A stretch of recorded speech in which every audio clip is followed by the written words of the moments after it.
It's our honor to have you join us for NAF Next 2020 Virtual. Our theme is Connect, Unite, Breakthrough. And that's exactly what we hope this event is for you. We hope you connect. You'll have a chance to connect with the presenters on the platform and with your colleagues via social media. And unite. We are committed to continue to strive towards the unity that we so desperately need right now. Breakthrough. Our hope is that this event will be a breakthrough for you. Maybe it's just the discovery of one nugget of information about advisory boards or internships or work-based learning. Or it's a personal breakthrough where you feel a renewed sense of purpose and mission in our goal to prepare all of our students to be future ready. As we get started today, there are a few important pieces of information you need to know. First, stay connected to NAF Next 2020 Virtual through Twitter, Instagram, and Facebook. Just use the hashtag NAFNext20. On this platform, you'll also have the chance to chat with most of our presenters. So take advantage of that throughout the session and share ideas, questions, or even encouraging words. Each of the presenters has also provided resources, including their slide deck, with you. And you can access that right here. You don't have to wait until later, so feel free to download these resources and put them to use in your academy as you plan for the fall. Also, be sure to go to naf.org to see our latest resources. There will be a session evaluation for each session, and we'll provide that information at the end. Once again, thanks for joining us for this session. I believe you're going to find this next presenter incredibly helpful as they share their passion and insight with you. Enjoy. Greetings, I'm Dr. Art McCoy, and it's a pleasure to present to you today about school strategies before COVID, during COVID, and after COVID. I'm a superintendent of schools in the St. Louis region and a regional educator who's worked at the state level as well as at the national level on various committees and organizations to help with the reopening of schools during COVID, but also to support with innovation in education. We're going to spend the next 30 minutes together having a conversation, and thanks to the great work from the team at NAF, this conversation will be both interactive with question and answers that will be live after this presentation, and also will be first with about a 30-minute presentation to you about the strategies that we must do in order to have greater success during COVID and after COVID. I want to first thank everyone who's made this presentation and conference possible. I want to thank my friend and champion for innovation, J.D. Hoyt, who's been an inspiration to me and thousands and thousands, if not millions of other individuals. I want to thank all the board of directors, all the teachers who are attending this conference and working so hard to make sure that we do everything that's needed for our students to succeed, and all of the administrators and stakeholders, corporate partners, donors, and others, because truly we are stronger together. And right now we need everyone, all hands on deck to make sure that we succeed. This is an unprecedented time, and I want to kind of give you a quick outline of my conversation with you. I want to give you a lot of information. I don't have slides that you will have right now, but there may be some to follow. And definitely my contact information will be available to receive that information as needed. But there will be a lot of information. There will be some insights and a little bit of insight into my intuition. As you see, I love alliterations with the eyes. And then I want to leave you with some inspiration. So information, insight, intuition, and information, but for inspiration. Having given you how we're going to do this, let's talk about what our content is today. Since March, when schools closed in the state of Missouri, and I happen to be on the governor's council for COVID at the state level, the recommendation was made to close schools for the remainder of the school year around April. However, from the moment our schools closed for what was then a 2-week period of time, it became very clear that we as educators and we as leaders needed to think differently and separate things into 3 categories: BC, for before COVID, and that analogy or pun is intended of BC being like the olden days, before Christ, some would say. And BC is really that in a COVID situation. Some things must change, and we will never go back to ever again, lest we retard ourselves in a most punitive sense. Then you have AC. AC stands for after COVID. And at the very early beginning, it was important to establish when that might best be. So for the purposes of our conversation, using my intuition, and now there's a lot of research to support some of this, but there's always contrary research and information. But I firmly believe that after COVID will take a year and a half to 2 years. So the context of our conversation will be that we need to prepare for an after COVID reality that would take place approximately the end of the 2021-2022 school year, which would ultimately mean that the 22-23 school year should be an after COVID reality. Inductively and or deductively, for those of you that think both ways, you can deduce that there's going to be 2 years of time frame approximately that we need to be thinking about what's good, better, and best for a DC reality during COVID.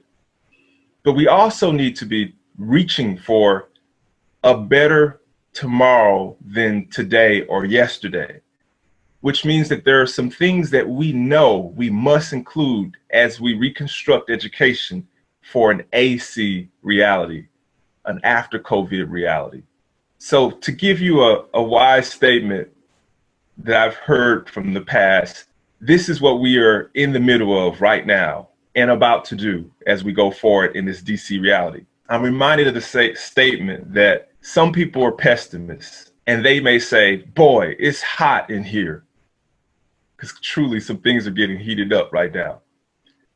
An optimist says, well, look on the bright side. It'll soon change. The temperature will change. It'll get cooler. Or this heat is helping somebody.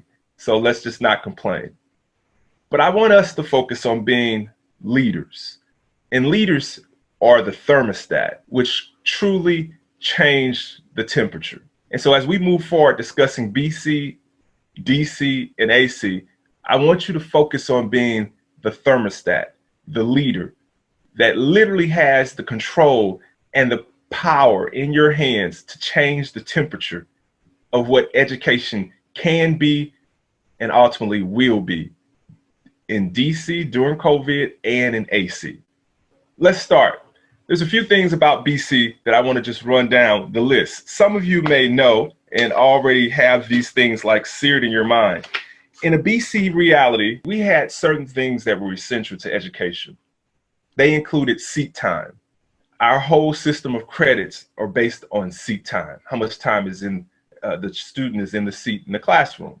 And when we go back to opening schools, schools are in the crucial decision-making period right now in July to determine how often will a child actually sit in a classroom.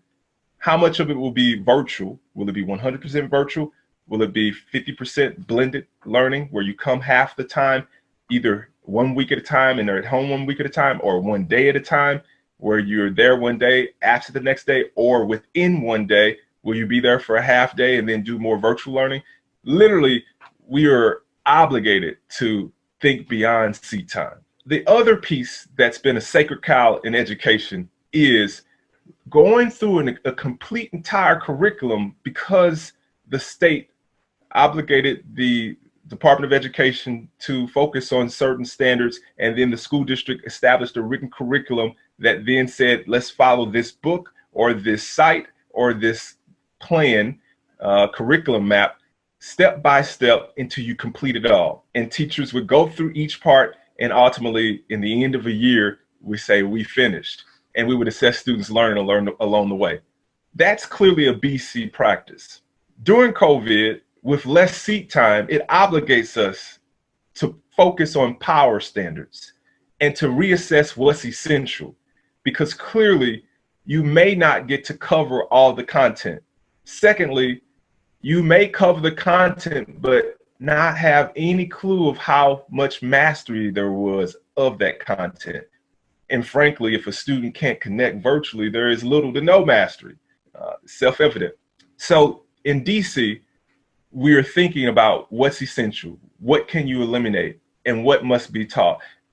At the heart of it, we are switching from text-based curriculum / finishing a whole book or worksheet or map to mastery learning and competency-based grading. That's essential for DC, and this is not a new notion.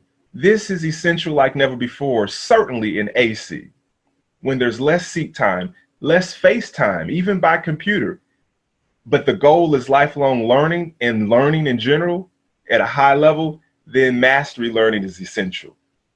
And competency-based grading has to be a new part of this. What is that? For some of you that are unfamiliar with competency-based grading and mastery learning, let's quickly define it.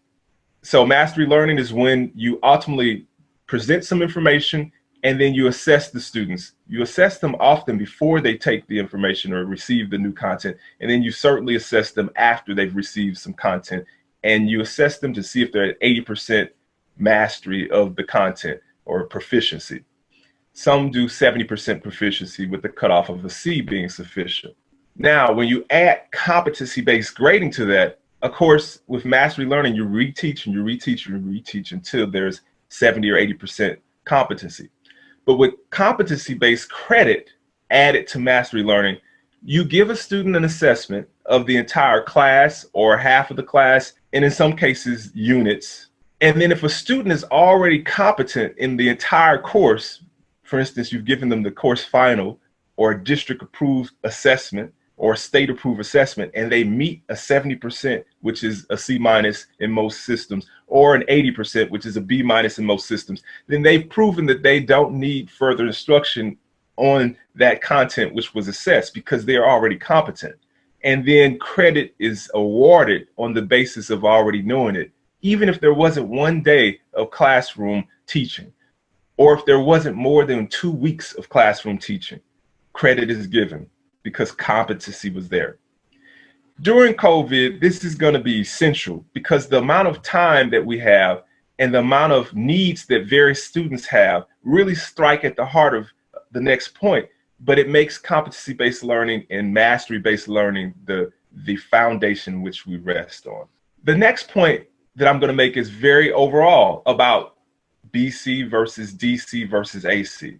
And it's philosophical in its first statements. It sounds that way, but it's very practical. What is the purpose of education? In BC, the purpose of education was to give as many people access to an adequate, free, appropriate public education. That's FAPE. FAPE is written in laws. FAPE is written in lawsuits. FAPE is the foundation of IDEA and other things that we use across America to make sure students have access to enough quality education to have a free, appropriate public education. That is a BC notion.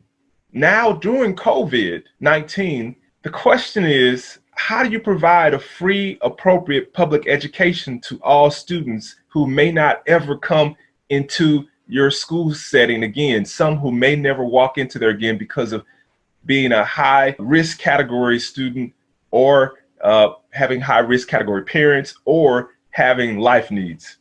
It strikes at the heart that equity is essential for adequate public education.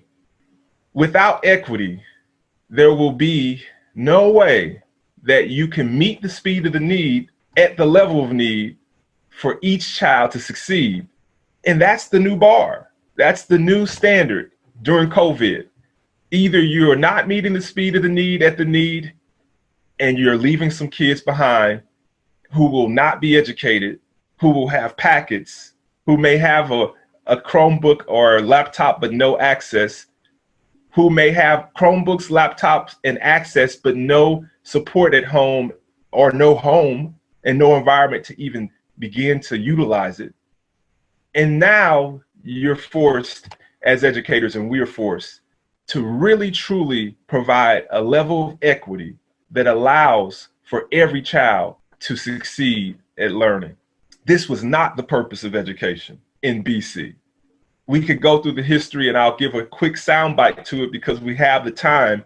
The notion of FAPE was totally introduced across the nation, the South and the North, after the Civil War, after there were hundreds of thousands of freed men, not even women, who were acknowledged by Constitution, and it should have been everyone acknowledged.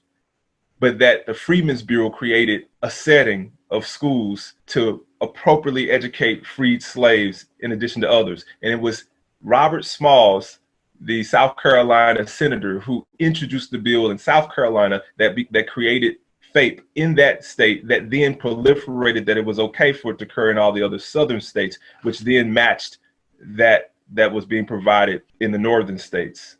Given that real quick high level overview of the goal being to provide character, to provide an apprenticeship for careers, and to provide enough information for an educated citizenry, that was the foundation of the purpose of education BC before COVID. It was very Jeffersonian. Again, 3 C's: to provide character, to provide enough competency for you to have a career, called the apprenticeship in most cases, and then lastly, enough competency and content to be able to be an educated electorate. That means vote, that means to run for office, to hold an office, to be a contributing citizen in a positive way to the United States. The question is, during COVID, how much has that changed? And after COVID, what should be added, or how much should that change? Well, the key change is that this is not about adequacy anymore, like before COVID, giving just enough so that men could be educated. We have the responsibility of educating everyone, men, women, everyone. We have the responsibility of educating every ethnicity, every sexual preference, every creed, every religious group, everyone. This is no longer about even adequacy or equal now, where you provide like an equal level of, I'm teaching, and if they're learning, it doesn't matter because I'm teaching it, I'm saying it to you. And if you don't have Zoom, or if you don't have a connection or a laptop, or if you don't have a place, a house, or a place to receive it, it's okay because I'm giving everybody equal time, equal information. It's out there. Now it's up to you to get it. That's BC. We are in DC and AC, where equity is essential, meeting the need at the speed of the need. Now, I'm preaching to the choir at this point because I believe that each and every one of you on this line are equity oriented. And I believe that many of you are equity champions, like many people that I happen to work with in NAV. Let's focus on how will this change for us in DC and in AC. In order to provide true equity, we've kind of forced ourselves to become technology dividers, to close the digital divide and make sure that that digital divide is totally closed, to make sure everyone has connections, hotspots, have devices, and more. A lot of schools are making the plans, doing surveys right now so that they ultimately can begin to reopen either partially or fully or phased in by August or September at the latest, with that in mind of how many devices can we buy and give. Lenovo and many others have been champions to give over 100,000 devices to schools and to children in various regions across the country. That's number one. Number two, we all know as educators that Bloom's taxonomy comes after Maslow's hierarchy. So many people say it this way: Maslow's before Bloom. So food has been essential. Since the closure of school, my amazing school leadership and staff have been giving food to students every day, for sure on every week. Now, before COVID, in my system of Jennings School District, we've had amazing administrators to create food grocery store hubs, where every day parents can go to one of the 2 grocery store hubs that we own and operate, and that students actually give groceries to parents during a typical BC school year. During COVID, students were sent home, so volunteers and staff have been giving food on a daily basis. Before COVID, we had 2 homeless shelters that we created, built, and students helped to build as a part of their NAF track academies of other. The Academy of Engineering and Construction Engineering is one of those tracks.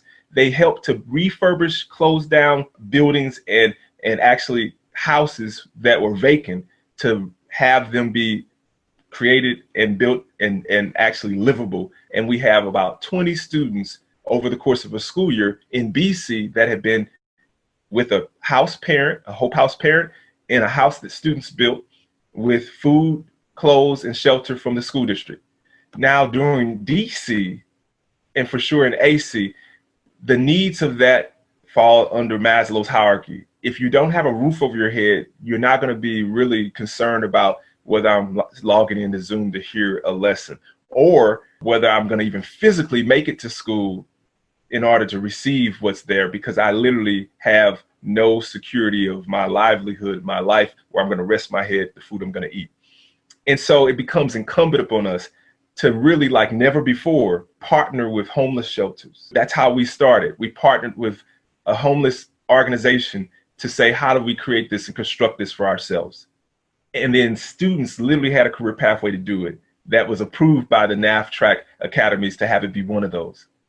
And we had 2 before COVID, 2 grocery store hubs, which we had approved under the NAF track academies of ProStart academies for culinary science, that students learned about all the details of food, nutrition, and running a business, and literally being a manager of a business, ProStart certification. And then they got jobs as cafeteria workers within our district, because they had the same certification of ProStart that we required of all employees for our cafeteria workers. Or they got hired by McDonald's and other restaurant industries to make sure that they were leaders in those industries. So we had about 250 students hired by McDonald's, and they also got $6,000 worth of scholarships because the McDonald's franchisees saw leadership in them, because they came with with ProStart training and ProStart certifications. And so the franchisee said, hey, why not just go all the way to McDonald University and become a culinary chef, or become a franchisee owner, understand the business behind this? Back to the old purposes of school, careers, the apprenticeship. Now, during COVID and after COVID, this is all the more essential for just living. Let's emphasize that word, all the more essential. Let me focus on that for a second. During COVID, you've heard the word essential workers, and literally 5 out of 6 Latinos are essential workers, whereas only 1 out of 6 can work remotely or have a job that allows them to not have it be essential to come in. 4 out of 5 African Americans are essential workers.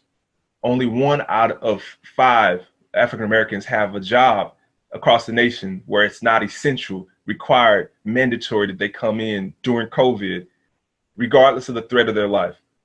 So these are many of our firefighters, police officers, front counter workers at various stores, from Walgreens, Walmart, so forth, Target, a lot of clerks, custodians, janitorial workers who are most essential. Right now, janitors are saving lives, because if they don't clean, then there'll be more contact to COVID, which will lead to more loss of lives. So essential is the term. This leads to a very important point during COVID and after COVID. If the least paid population are essential workers, and the greatest paid population who is able to work remotely are not termed as essential, and every plan that we make on blended schedules and late starts and distributing food and distributing Chromebooks and hotspots is only as good as the essential worker keeps the device clean that comes to you, or the schoolroom or the restrooms clean, or sanitizing and fogging and like bombing with like a film to kill all germs, even on doorknobs, so that when you open the door, then you're not contracting something. If that's the case, then why aren't those essential workers having their livelihood respect and reflect that essential function? The short answer is because before COVID, Black lives didn't matter as much as Black labor mattered. And before COVID, Latino lives didn't matter as much as Latino labor mattered. That's why it was in the Supreme Court about DACA to stop more individuals coming in, even if they were born here, to separate them from parents, which was not the case for any other group at any other time in our history as America, because these are very fundamental issues to who we are as a nation, the identity of us as a nation. And there's a fight and a struggle going on to make sure that we hold certain truths to be not only self-evident, that we pursue life, liberty, and the pursuit of happiness, but not just self-evident, but a reality.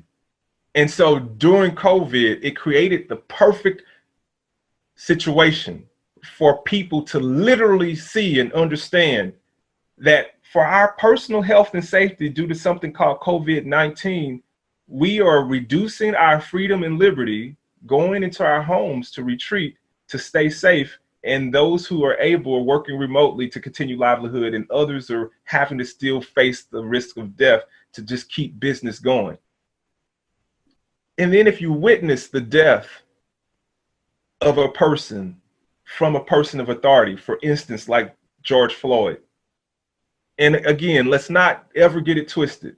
Every 2 hours, at least one African-American male dies from an act of violence. Not all of them are by cops. By all means, the fewest amount are by cops. Actually, more homicides towards one another than cop related, but many are cop related.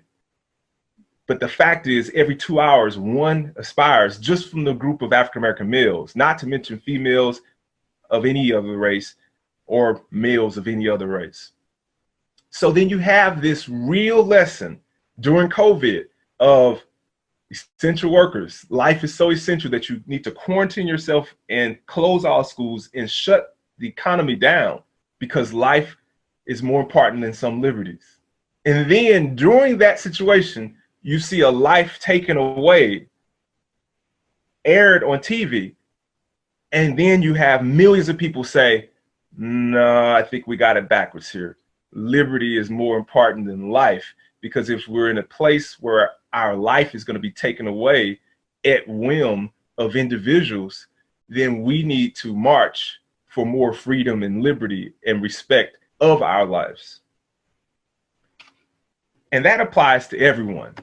Before something called Black Lives Matters was ever created, around the time of the Michael Brown incident, and if you go before that, the Florida incident, then the cry came out, oh, Black lives need to matter. But if we go back, these things were stated as early as the American Revolution. Give me liberty or give me death. So if give me liberty or give me death was respected then by that individual who had oppression at that time, at the founding, it's still relevant now for any individual who has a lack of liberty and ultimately humanity, respect for humanity for their lives.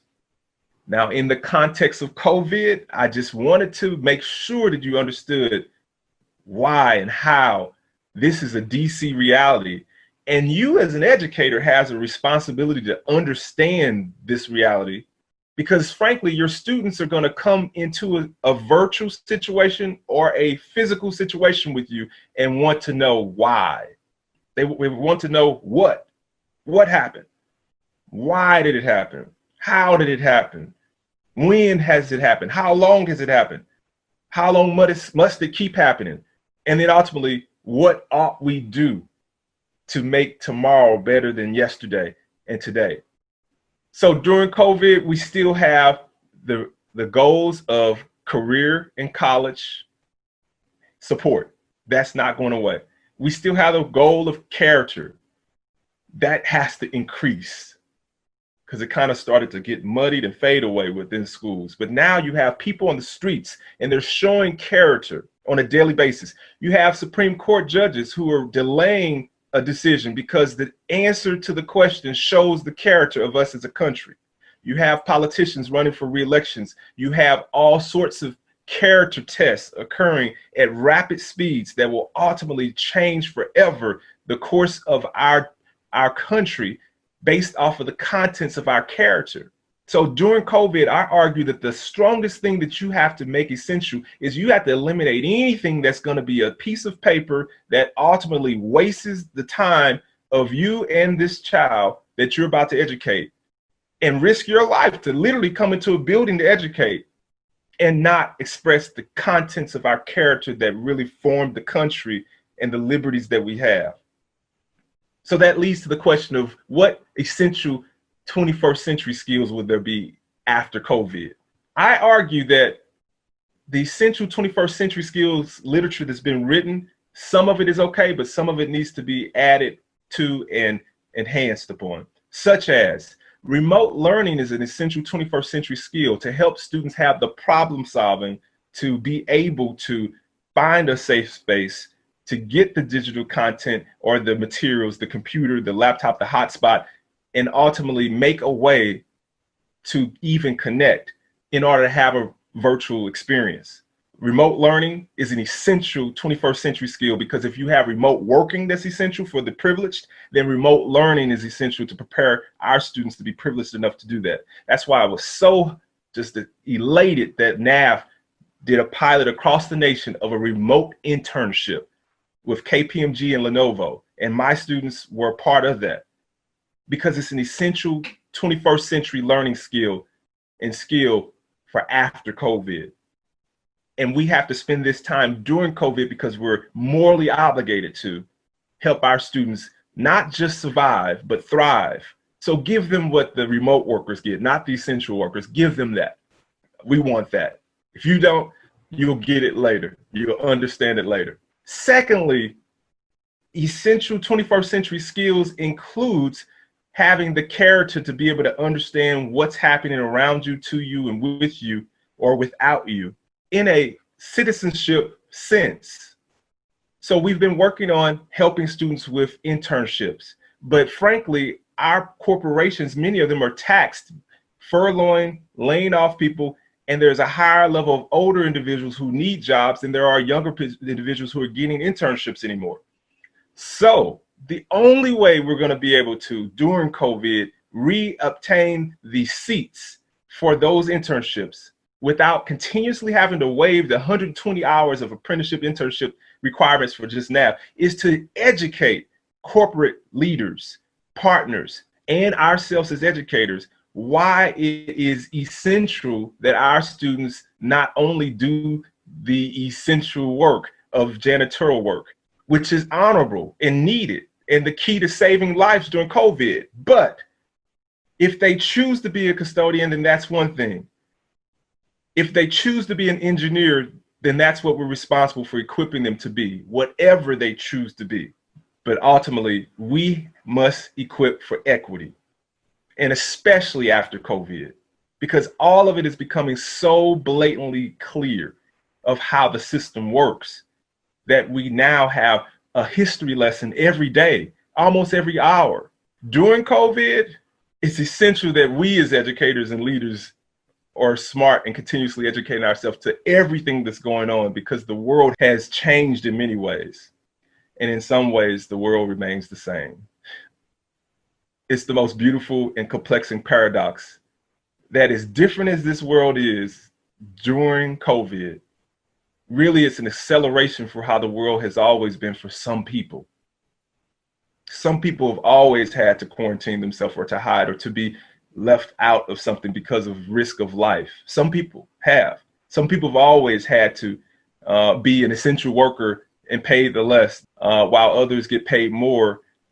Some people had that before COVID. So some things remain the same, but it goes at a faster, more transparent rate and multiplies itself exponentially. So what I need you to understand is the most important activity during COVID is to know this and to educate yourself and to begin to show it within any content you teach. And then after COVID, we must be better than we were before just to get to AC. By virtue of a vaccine or by virtue of herd immunity, that's how I deduced the 2-year time frame to get 80% of individuals to have contracted COVID and gotten well from it, and God rest the souls of those who've passed from it. That's going to take about 1.5 years from now or more.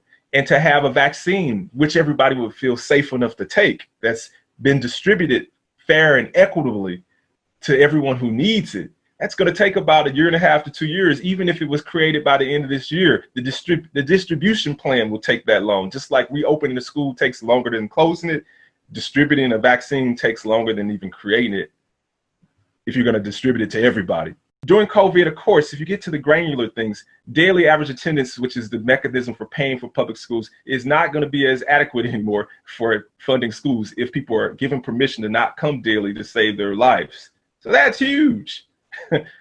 That's huge. So you're going to have to pay from something else, possibly membership, how many kids actually enrolled, not just daily coming. Another one during COVID is essentially the requirement of wearing masks to school daily. Versus it being strongly encouraged or when directed.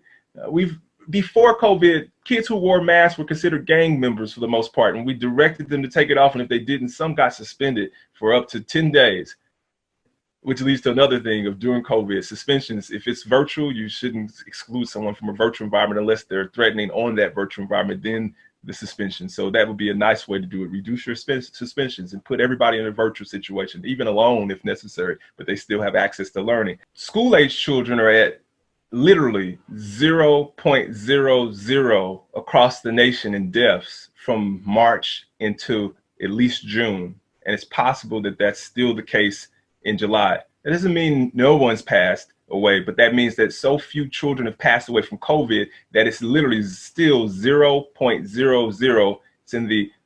It's in the literal thousands place, while adults are in a much higher category of the risk of the loss of life.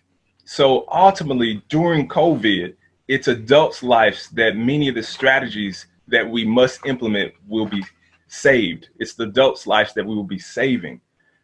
We definitely want everyone to be healthy because children definitely interact with a lot of adults who could be high risk.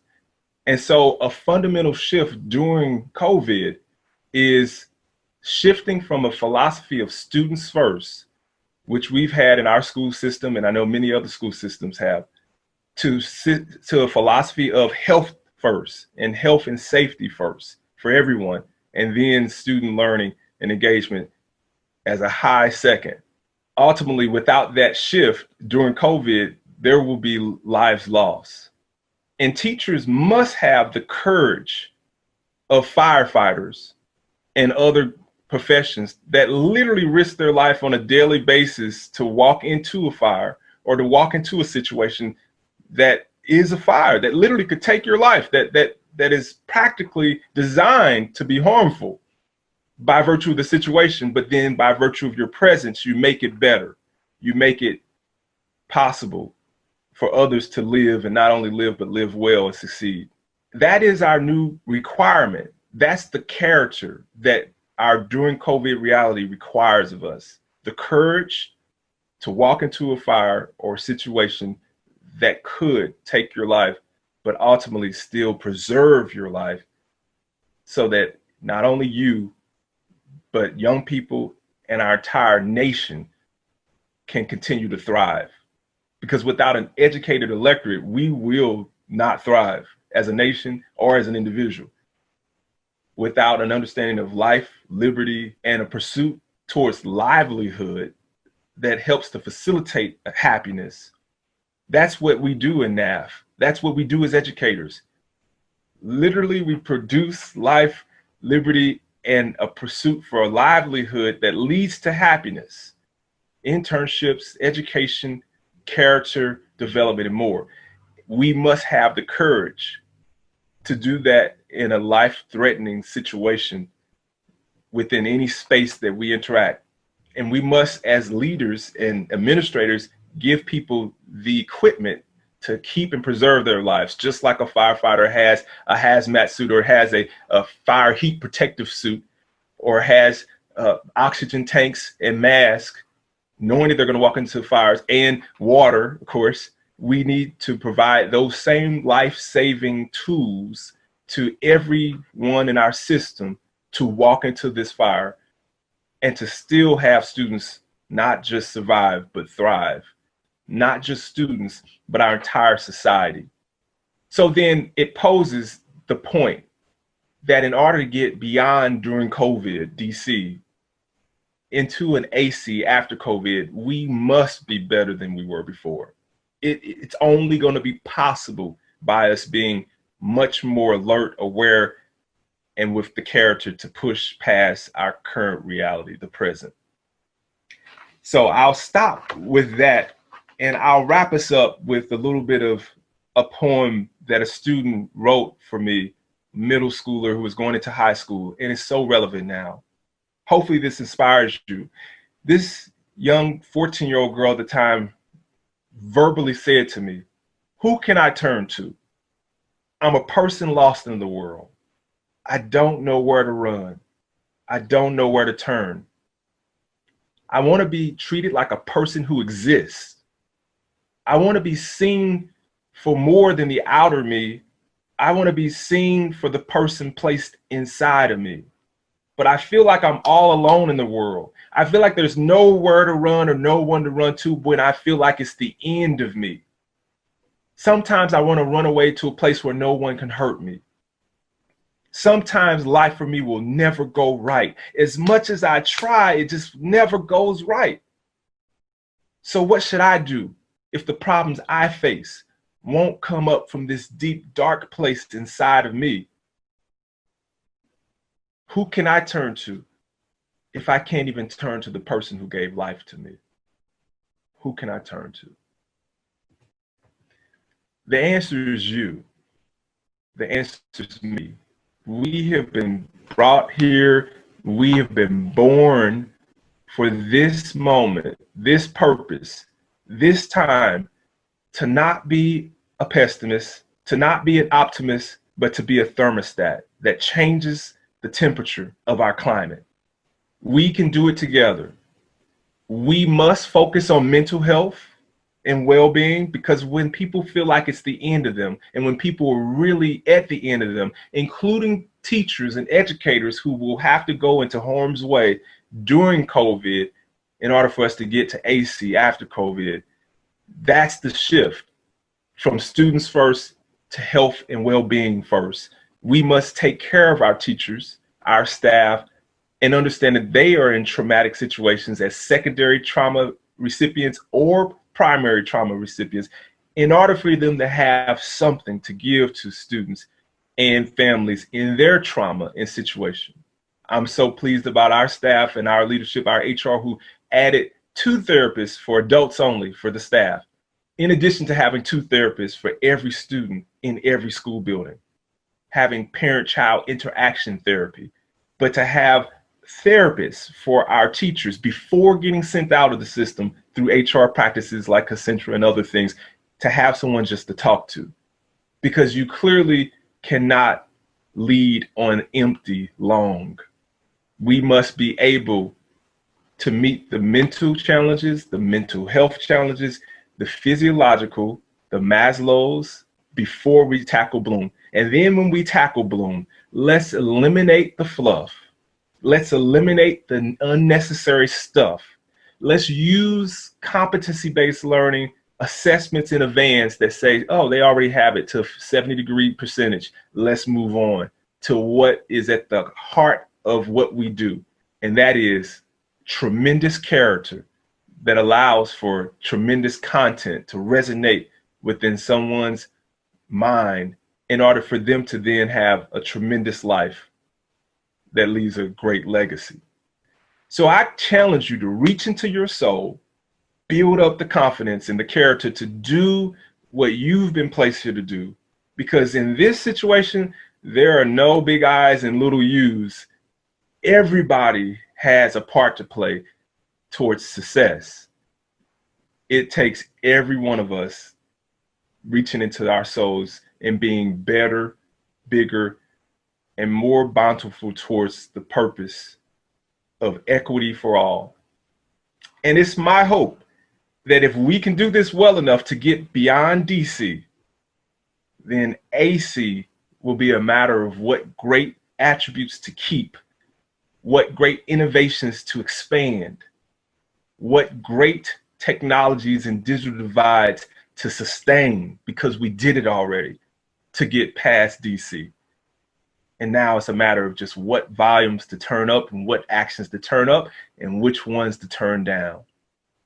That's the beauty of our current reality. It's great challenges make great people. And I think you are one of them.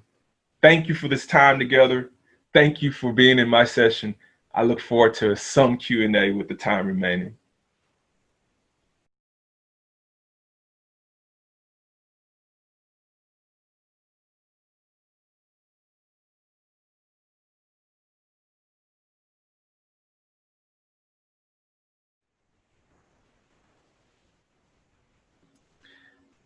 All right. Hey, Lisa, how are you?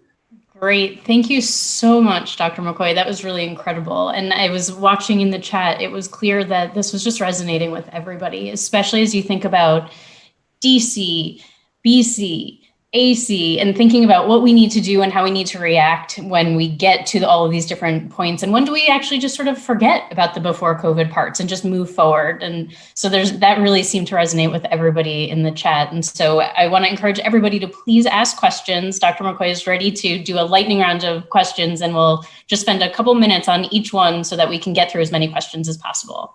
So the first one that we've got here is, Dr. McCoy, I'd love to hear how you and your team are thinking about assessing competencies. It's a great question. I want to thank everybody who just listened to my session, and I do want you to chat away so it can be lightning rounds, because I want to answer every question in a minute at a time, and we have about 15 minutes, so that should be at least 15 questions. And I think so. We will, in our district, use the final assessment for a secondary class, so middle school through high school. The final test will be the test. Thank you for this time together. As a benchmark. Thank you for being in my session. To literally say, if a kid takes that final for that course and passes with an 80% when they arrive, then they should just go to the next course. And ultimately, they'll get a P on their report card for passing, not a C, because C could hurt the GPA, but a P for passing. If they get a B, they'll get or if they get an 80%, they'll get a B, and a 90% an A, because that helps the GPA. But anything that's a 70% will be a P for passing. And if they don't pass, then they just stay in the class.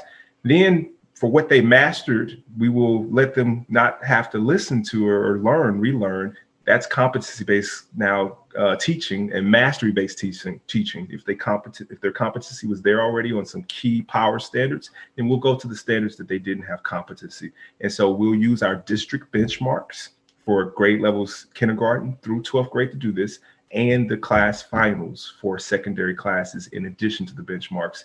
And so our teachers will have teacher assessments that are local to that school, but then it always has to be validated by a district assessment or a non-district, more global statewide assessment. That's our plan. Thank you so much. And also, as a follow-up, you feel free to ask questions to follow up on some of these answers as well, if you want more clarification or anything else that you would like to hear Dr. McCoy talk about. So the underlying piece of all of your remarks really is incorporating the current environment into the education practice. And it came through in the student panel that we had earlier. So I would love to just hear your thoughts on how do we really make sure that we are incorporating what is going on in our students' lives, whether it's the pandemic, whether it's Black Lives Matter and protests. How do we make sure that we're keeping that at the forefront of a student's educational experience? I believe that student voice and student voices online, in Zoom, or in school will ultimately force that to be the case, because ultimately the students have so much bubbling up inside of them that they want to talk to someone about Black Lives Matter. They want to talk to someone about the fact that security and safety, for safety reasons, health departments are saying reduce your liberties in order to live. But then you'll see someone die on TV, a Black man get with a knee on his neck, and then people will say, I'm willing to lose my life for more liberties. So that's the paradox. Reduce your liberties to live, or lose your life to increase everybody's liberties. That's going to be busting out of the seams of students' mouth. And I encourage you to have students say what's most important to them in the first 5 minutes of most classes. Use websites and sources that's media-based, like New York Times teaching guides, LA Times teaching guides. In your own city, they should have an educational section of questions that are political, that are educational, that are mathematical, so that you can make sure that the current events are real. But I also want to talk about the real education to teachers, because someone texted or chatted in there, how are you going to prepare and train teachers in order to be able to keep up with things? So I'm going to share my screen, and I want to share with you the certification. So this is my Johns Hopkins contact tracing certification that I got in the beginning of May. And then I encouraged every educator within my LinkedIn profile and my Facebook profile to take the Johns Hopkins University contact tracing course that's free on Coursera, and it really trained me on how to be a contact tracer. This is being encouraged by New York, your hometown, Lisa, for contact tracers to be increased. But it's the essential lifelong learning that we need to do as educators. So I'm a contact tracer. I have 20 others: my HR department, my nurses, counselors, director of security, every principal, and then teachers. And so we're going to walk them through this, and my teachers will be required to do 7 courses on sanitation with COVID, working remote during COVID, and a plethora of other courses that stem from this on our online PD program. So I encourage you to Google this. This is what I'm encouraging every teacher to start with, because Johns Hopkins University is the flagship leader for COVID and the COVID dashboard.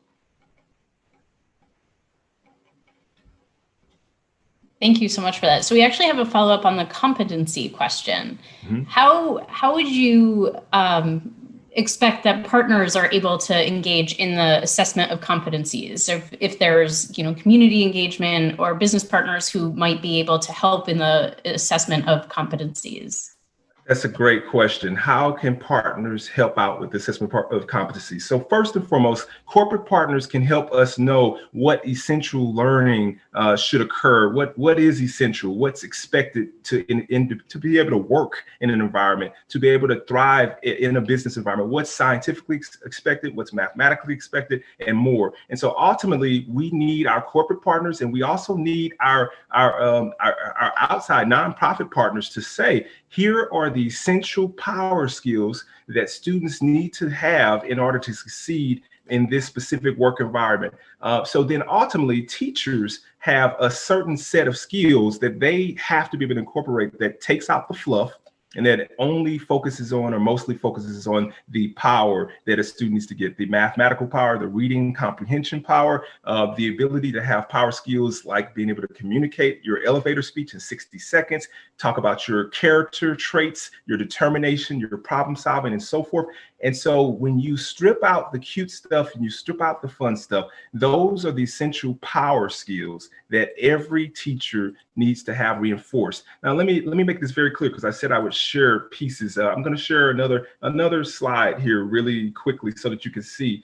Here's what I'm talking about. So for instance, a teacher, the average teacher has a pace that's prescribed. I know the screen disappeared, so I can go to the presentation mode. All right, so the average teacher has a pace that's described with a lot of worksheets sometimes, and a lot of transition time, 10 minutes explaining, and so forth. But a power teacher, an exemplary teacher, is able to get over a year's worth of learning, 1.5 years of learning in class, because they focus on what the students need to critically analyze. They focus on mastery of some key points in the curriculum and pacing solely on those power standards. And they basically rarely give instructions verbally, because it's all been already written and assessed and a part of it, so that students now have problem solving skills. And then they ultimately never assign more than 10 questions to really focus on, not 100 questions, drill and kill, but really 10 critical thinking, high order of thinking, judgment making questions, and decisions, and synthesis level questions, and application questions. And so you as a partner can help our teachers,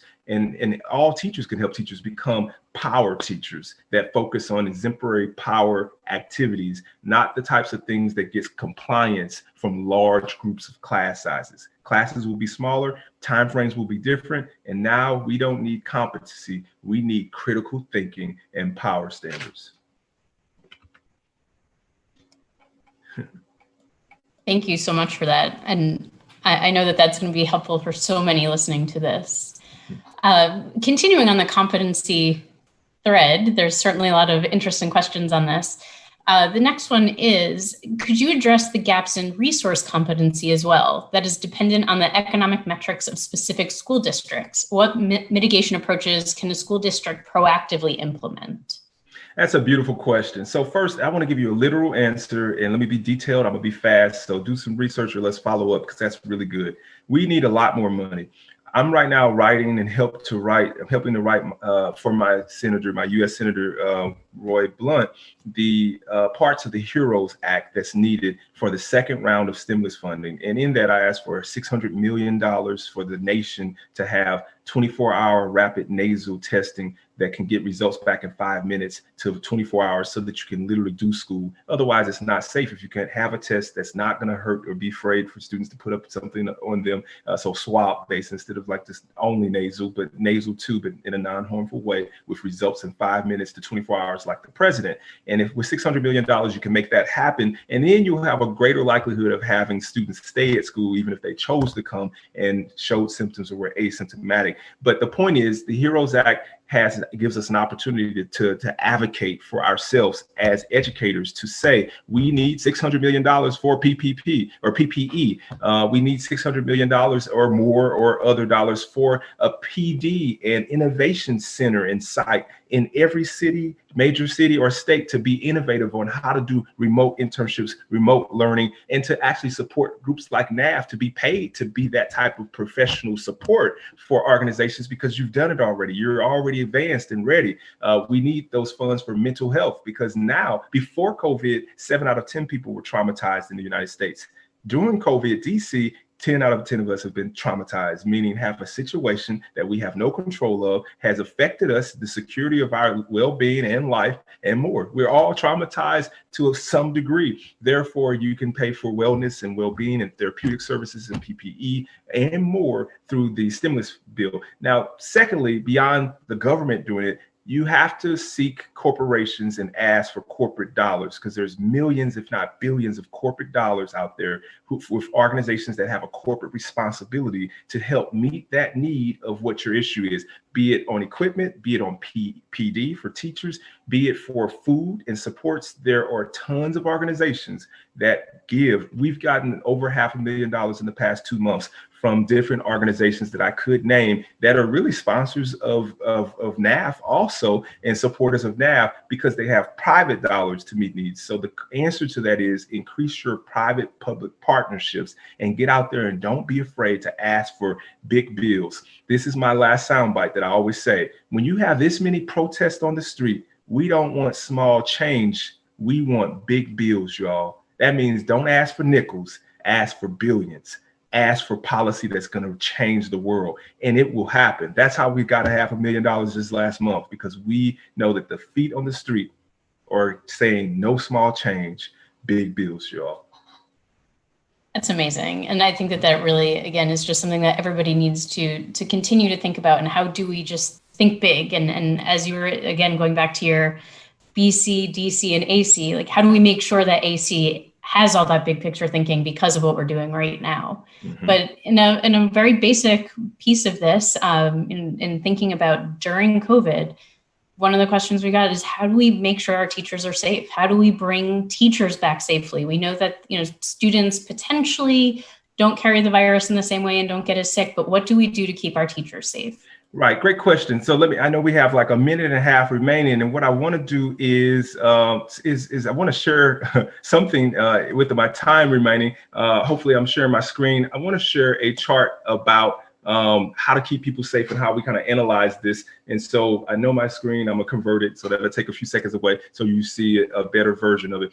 All right. So we have students in school right now. Jennings was the only school district in the state of Missouri, and likely the only in the country, to bring back students which are in school right now to pilot this in a highly impacted COVID area where our zip code was the highest in transmission in the state of Missouri. And we have school students in school right now, right next door to me. So we are doing action research to share with you what we learned from our students being in school for 4 weeks at the end of this month. This is the second week of school for them. But on the chart, you see the nation and really global different methods of what kind of schedule to carry out. And you see the letter grade. So we chose very early on in June to have students do an 8A, B-Day because it got the greatest ratings of B+, A-, A- on health, safety, childcare, learning, equity, and complexity of dollars.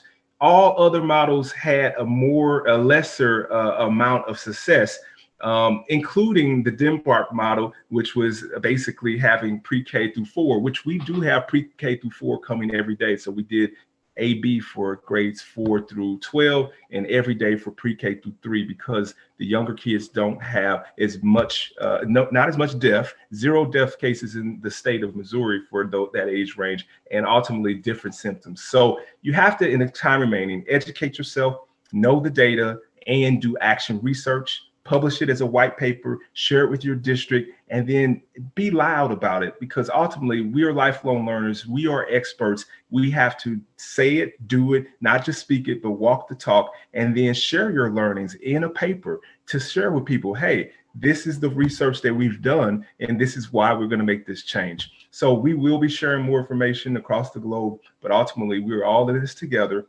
Know that you are the person that our students turn to when they feel like they can't turn to anyone else. Let's be the courageous leaders and keep everyone safe, and let's continue to be better together than we ever were before. Thank you so much, Dr. McCoy. We could always talk to you for hours, and I know that the question will come up if people can reach out to you with additional questions, if that's okay. By all means, anytime. I'll have my contact information on the chat. Wonderful. And I feel like the way you ended this was a perfect encapsulation of this conference of connect, unite, breakthrough, sharing our learnings, thinking about how we're all going to do better together for the future of our students and this country. And I just can't thank you enough for being a part of this. It is my esteemed pleasure. And thank you for being a sister in the struggle together. We're all in this together. That we are. Thank you so much. And thank you everybody for joining this session. Thank you. Thanks for joining us today. Before you leave, a few quick things. The session evaluation and code are available right now on this platform. Please take a minute to give us your important feedback. It assists us in future conferences, and it will also help you in getting CEUs. Speaking of CEUs, if you're interested in getting those, for the sessions that you attended, that information will be provided to you as well. Don't forget to download the resources from this incredible session. And also be on the lookout in your email for an overall conference evaluation a few days following NAF Next. You'll also be excited to know that these sessions will be available for a year for you to watch again or to share with colleagues that may be in another session or were unable to attend NAF Next 2020. We hope to see you at NAF Next 2021 in Phoenix.